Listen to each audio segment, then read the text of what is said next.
Hello, children. A very good morning. Hope you all are keeping well. So, today we are going to deal with the energy resources, that is, non conventional energy resources, part 3. In the previous presentation, we dealt with the non conventional energy, that is, solar, wind, and tidal energy. So, today we are going to deal with the geothermal and nuclear energy. So, geothermal energy, it can be defined as intense heat present in the rocks deep within the rock. Okay, so when there is intense heat that is present in the rock, that is underneath the crust of the earth, then that energy, it is known as geothermal energy.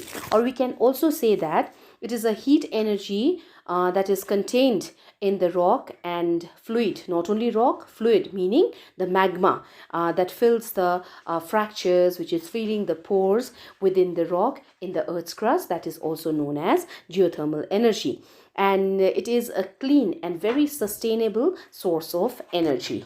The generation of geothermal energy can be in many hotspots of magma, where there is a concentration of huge amount of magma inside the earth's surface. Not only that, resources of this geothermal energy, it ranges from being in a shallow depth to great depth. It can be present in deep down into the interior of the earth in the form of ground steam, hot water, hot rock that can be accessed only by the drilling of the wells up to thousands of feet beneath the earth's surface. So that is how we get the generation of geothermal energy, or the source of geothermal energy exists in these places.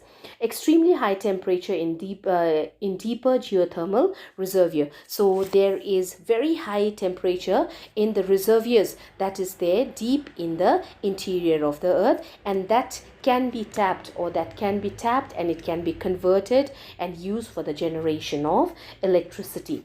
Then heat may be directly used. Otherwise, the heat of the geothermal energy, it can be directly used for the heating purposes. In the case where the hot steam is generated, the force of the steam, the pressurized steam, it moves the turbine, and that turbine in return rotates the generator, so electricity is produced.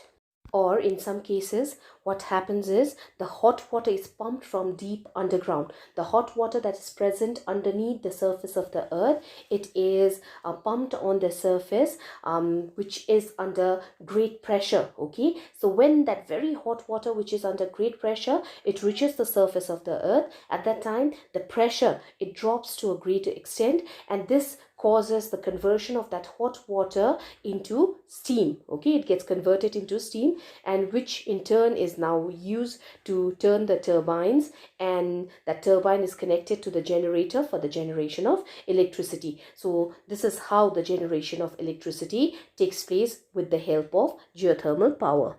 After the steam is used in the generation of electricity, then it cools down. Okay, it condenses back into water. So this cooled water is again pumped back into the earth's surface to repeat this process again. Now heating up of the water takes place. Again, it is pressurized water, it is pumped on the surface. Then what will happen, the heated water gets converted into steam, and again the generation of electricity takes place. Now let's deal with the advantages. First advantage is it is important for electricity and direct use because of its important characteristics of getting converted into steam and generation of lots of heat. Second one is it is easily accessible.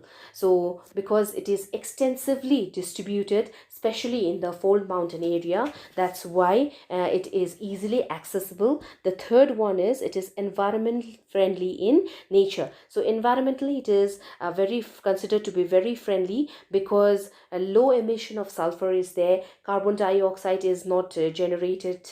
Not only that, greenhouse gases are not generated at all. That's why it is known as environmental friendly gas. Okay, and it is independent of weather and season. So whatever kind of weather can be on the earth's surface, atmospheric condition can be anything, but it is not at all influenced by it. It keeps on generating energy in any type of weather condition and any season. The distribution of geothermal energy is concerned, in India, though there are very few areas where this form of power is produced and used as well, but the estimated potential is very high. Like the potential, it's considered to be between 10,000 to 12,000 megawatt. Not only that, the Geological Survey of India, GSI, has identified around about 350 hot spring and geothermal energy locations, and the surface temperature of this geothermal springs that has been identified, it ranges from 35 degree to 98 degree centigrade. That means lots of heat can be generated from this springs that are there.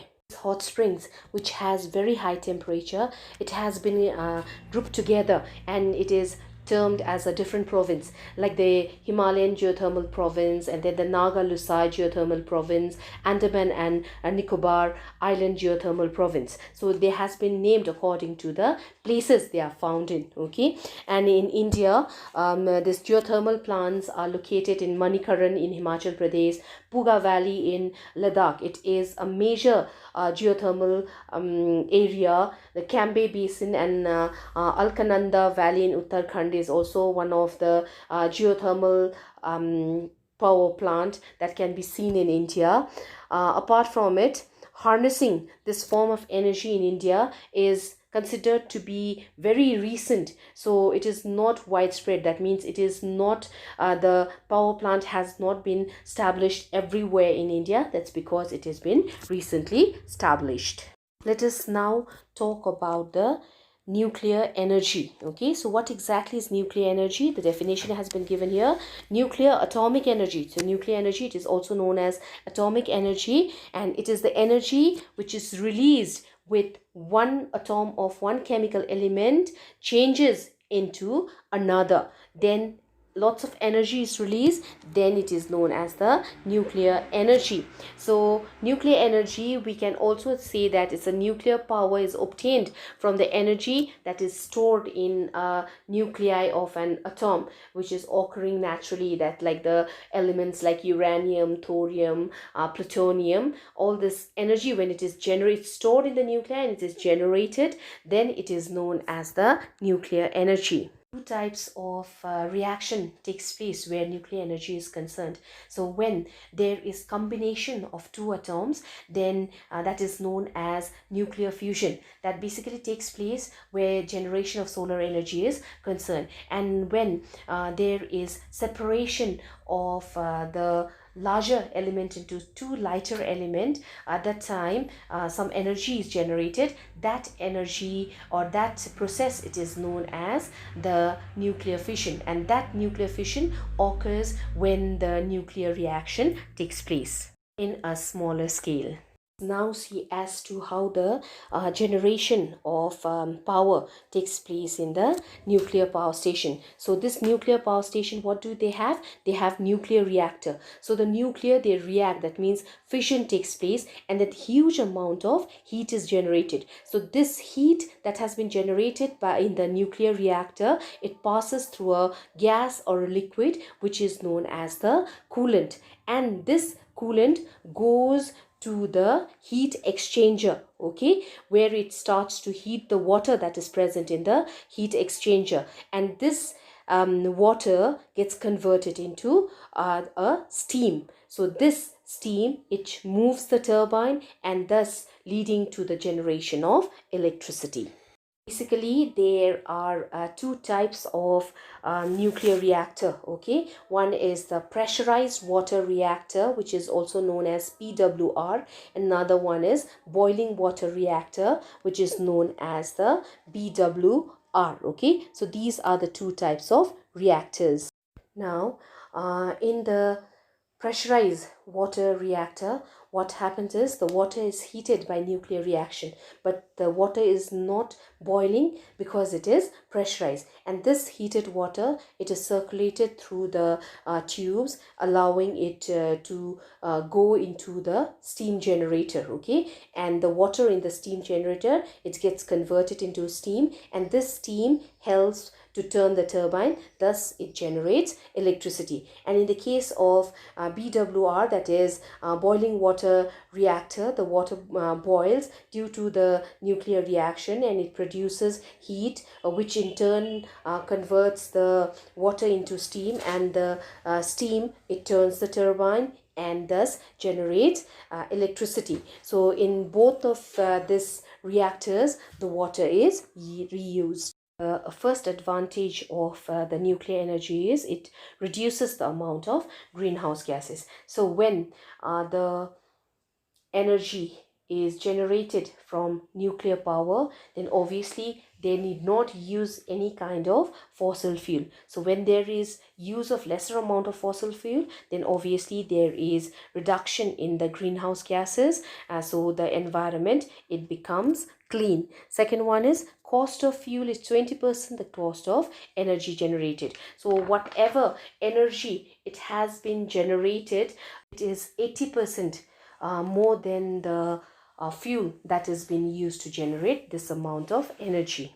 Point is the production of electric energy, it is continuous, means it produces electricity almost 90% more than the energy that is produced by other fossil fuels like petroleum.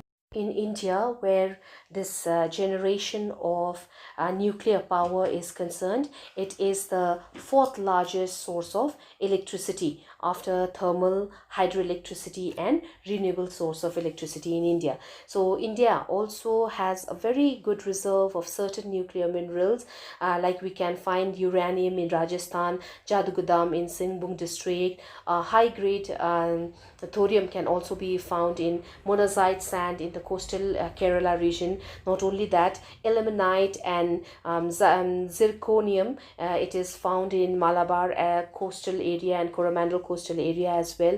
Graphite, it can be found in Madhya Pradesh and Tamil Nadu. Apart from it, nuclear power generation, it started in India in around about 1969 with the power plant that was first started in Tarapur, and India has around about 21 nuclear reactor in 7 nuclear power plants, okay, or power stations we can call it, and it has an installed capacity of 5,870 megawatt, and it has been producing round about 30292.91 GWH, meaning gigawatt hour of electricity as well. And India targets to get around about 2000 20,000 megawatt of energy by 2020. So India has this vision to be a world power in or world leader in nuclear technology, because it has the expertise as well as it has this fast reactor and thorium fuel cycle technology is there. That's why India has the vision to be expert or the leaders in the nuclear technology.